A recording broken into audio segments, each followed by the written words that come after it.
Assalamualaikum warahmatullahi wabarakatuh. Alhamdulillahilladzi ja'ala al-qalama lil kitaba wal kitaba lil ma'rifah wal ma'rifah lil ibadah lillahi ta'ala. Oke, di video kali ini kita akan membahas tentang perbedaan muslim di negara Indonesia dan di negara Turki. Sekarang kita sebagai mahasiswa Turki merasakan bagaimana perbedaan yang sangat besar kita alami di Turki ini ya. Kalau dibandingkan dengan di Indonesia ya, terutama dalam keagamaan ya.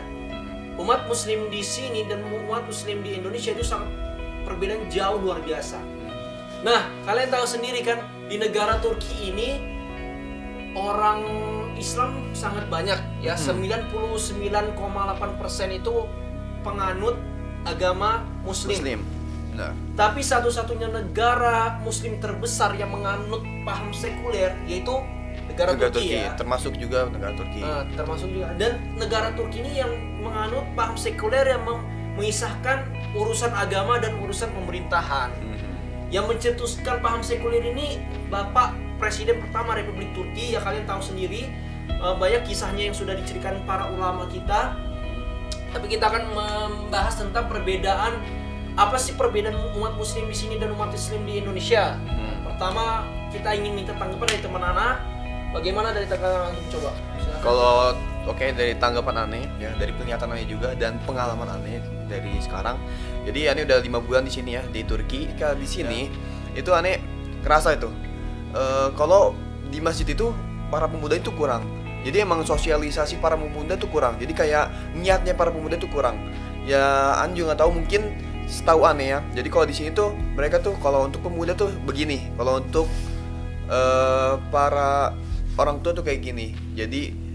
Jadi terpisahkan gitu. Jadi untuk kalau kan sedangkan kalau di Indonesia ya. Kalau di Indonesia tuh ada aja tuh kan sosialisasi tentang untuk para pemuda. Jadi kayak buat kaderisasi.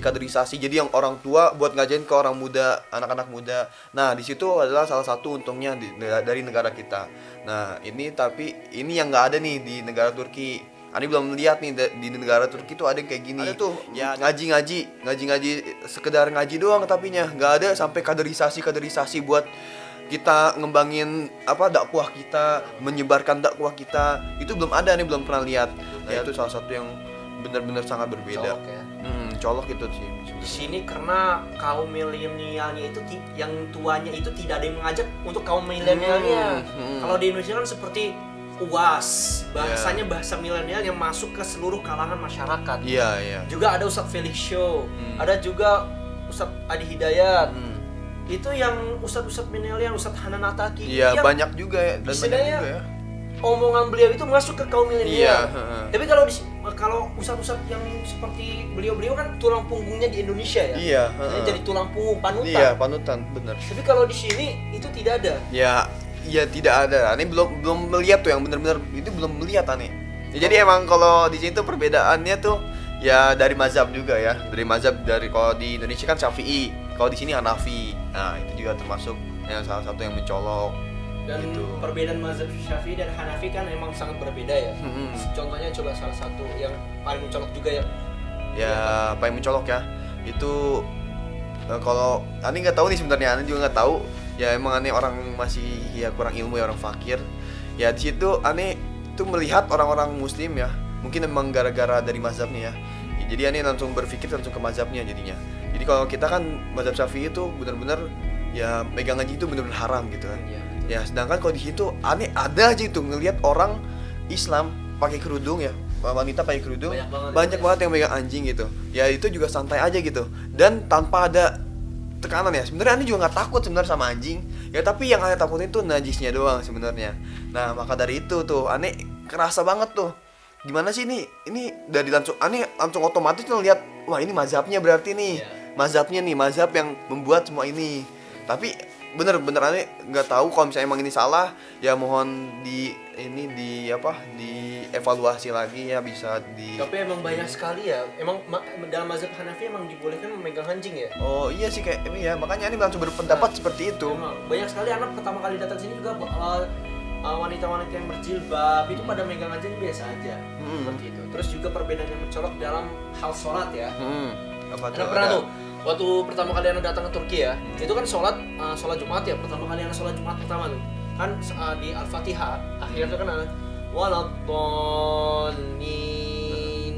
Amin. Itu di Indonesia. Itu kalau di Indonesia kan emang ada suaranya. Tapi kalau di sini tuh nggak ada. Ya, krik. Tapi nggak krik juga sih. Iya, Ada tapi amin. Amin, tapi nggak Nggak ada sound gitu, nggak ada seirama. nggak ada suara ya, Nggak ada seirama, senada semuanya tuh. Itu yang jadi beda ya. Nah, itu juga berbeda. Ana baru tahu seperti ini lah. Heeh. Ternyata anak tanya ke teman anak yang sudah lama di sini juga emang seperti ini mazhabnya. Hmm. Terus juga dalam hal assalamualaikum ya. Iya. Serentak ketika imam mengucapkan assalamualaikum warahmatullah, semua Makmum juga. makmum dan para jamaah itu sama-sama Assalamualaikum. Waalaikumsalam. Jadi Nengok ke kanan, nengok ke kiri. nengok ke kanan itu sama persis Barengan imam. gitu. Jadi kan kalau kita kan ya emang mendulukan Iya, imam kan. mendahulukan Imam salam baru kita salam ya kan. Itu perbedaannya. Dan juga ini juga dalam segi umat muslimnya itu lebih advance di Indonesia ya. Banyak sekali kalau di sini tuh dalam sholat berjamaah itu sangat subhanallah ya, sangat beda jauh dengan di Indonesia. Kadang pun di sini kalau dalam sholat berjamaah jarang sekali pemuda kelihatan. Nah, cuma sholat Jumat yang ada. Sholat Jumat. Malah aneh lihat gitu. Dan juga pemuda-pemuda di sini tuh jarang sekali sholat 5 waktu ya. Banyak sekali teman yang Iya. anak teman Aneh juga pernah nanya ya, sampai orang Suriah juga ada loh kayak gitu. Ya aneh tanya, kamu ke sholat sehari berapa kali? Ya kalau lagi niat bisa 4 kali. Kalau ya biasanya juga ya minimal 2 kali gitu ya. Malah pernah nggak sholat, seringnya nggak sholat malah. Tapi itu bukan, kita nggak bisa ngejudge. Iya, nggak bisa ngejudge negaranya. Iya, negaranya. Tapi kebanyakan pemuda orang-orang ini oknum-oknum ini Iya. seperti gitu gitu. Iya, aneh langsung nanya itu masalahnya. Aneh nanya kan, aneh pengen membedakan nih iman aneh tuh gimana sih? Iya. Setinggi apa sih? Sekuat apa gitu kan? Mereka gimana sih? Aneh mikirnya, wah ini negara di Arab gitu ya. Termasuk negara-negara ya ini Umat muslim iya, yang sudah umat lama muslim. sejak ada era. Nah, iya. Dari apa kan Khilafah Turki Utsmaniyah, juga termasuk ini nabi ya nggak sih? Iya. Jadi aneh mikir, wah ini juga ada orang Suriah nih. Orang Suriah kan otomatis bahasa Arab ya kan? Nah, itu aneh mikir, aneh nanya tuh. Ente sholat berapa hari sih? Berapa kali sih? Berapa kali sih? Wah, ternyata begitu jawabannya. Dalam segi umat muslim di Indonesia dan di umat muslim di Turki emang lebih menonjol dan lebih advance di Indonesia. Tapi di sini pemimpinnya ya kalian tahu, Erdogan sangat gembor-gemboran. Dia berani terang-terangan. Dia berani terang-terangan gitu. Iya, berani menyebut terang-terangan. Dan mendukung agama. Bahkan Hagia Sophia juga pengen ada niatan untuk dijadiin masjid dia katanya. Dijadikan masjid lagi. Nah, Dan sekarang itu museum ya nggak sih? Ya, museum. Iya. Jadi emang bagus di sini tuh pemimpinnya, masya Allah luar biasa. Tapi dalam kehidupan keagamaan di sini sangat perbedaannya jauh itu sangat kelihatan banget signifikannya dengan di Indonesia. Ini yang kita rasakan ya. Iya, ini kita pengalaman rasakan. aneh. Juga di sini itu ada juga seperti yang pondok-pondok seperti itu ya, namanya kayak Sulaimaniyah, Khairat. Iya, Khairat, Wakfu, Nah, Khairat seperti Wakfu. itu seperti pondok-pondok ya. Tapi orang-orang yang di situ itu jarang sekali berinteraksi dengan masyarakat. Jadi kayak udahlah yang belajar di sini aja Iya, gitu. Ya misalnya kan kita nih dari pondok gitu misalnya. Dari pondok kita ya dididik di dalam untuk menyebarkan di luar gitu, untuk mendakwah keluar. Iya. Terus apalagi buat sosialisasi tuh bener-bener dijunjung tinggi tuh sama pondok. Kehidupan pondok Iya, kita yang sudah kita diajarkan. Iya, jadi kita belajar di pondok, ya kita amalkan di luar. Juga ya itu kalau di Indonesia itu kita yang di pondok seperti itu kita kan keluar pasti mengajak para masyarakat untuk mengajak kepada kebaikan, fastabiqul khairat. Tapi kalau di sini itu dalam sosial seperti itu sangat jarang ditemukan. Makanya kenapa Turki itu menganut paham sekuler, karena urusan agama dan urusan pemerintah, urusan negara itu dipisahkan gitu. Itu yang sangat jauh beda dengan di Indonesia.